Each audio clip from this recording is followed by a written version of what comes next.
যাত্রীদের কথা মাথায় রেখে কোচবিহার কলকাতার শীততাপ নিয়ন্ত্রণের রকেট বাস চালু হলো।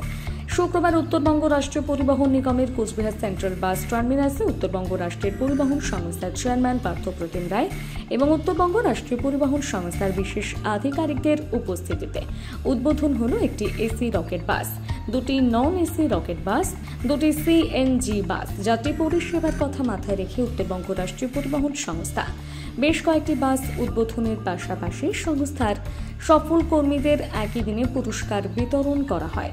উত্তরবঙ্গ রাষ্ট্রীয় পরিবহন সংস্থার চেয়ারম্যান পার্থপ্রতিম রায় জানান, আজকে আমরা ঘোষণা মতো আমাদের AC rocket service Cooch Behar Kolkata আমরা আনুষ্ঠানিক চালু করলাম।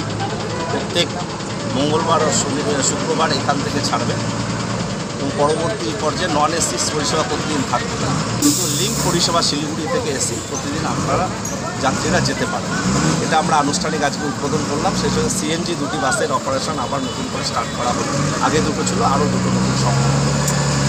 সেই সাথে আমরা 11 জন কৃতী আমাদের স্টাফ, ড্রাইভার, কন্ডাক্টর এবং মেকানিক, চেকিং স্টাফ, তাদেরকে আমরা পুরস্কৃত করলাম 10,000 টাকার চেক, শংসাপত্র, কাছের চারা এবং অন্যান্য উপহার। আসলে এটা খানিকটা উৎসাহিত করা যারা বেস্ট পারফরমেন্স দিয়েছে, যাতে তাদেরকে দেখে অন্যান্যরা উৎসাহিত হয়। আমাদের এনবিএসটিসে দু ধরনের নীতি রয়েছে, একটা পুরস্কার করা, আবার তিরস্কৃত করা।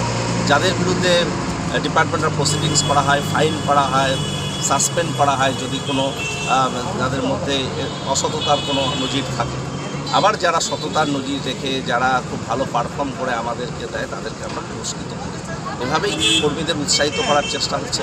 এটা অত্যন্ত তাৎপর্যপূর্ণ। 42 জন টোটাল কর্মীকে আমরা সারা উত্তরবঙ্গ জুড়ে আমরা তাদের পুরস্কৃত করবো। আজকে প্রাথমিক কোচবিহার ডিভিশনের অনুষ্ঠানটি হয়ে গেল। আগামী 1 তারিখ শিলিগুড়িতে একই ধরনের অনুষ্ঠান রয়েছে।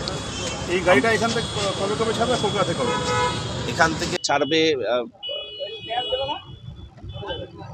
সোমবার আর শুক্রবার, আর ওখান থেকে মঙ্গলবার আর শনিবার। ঠিক আছে।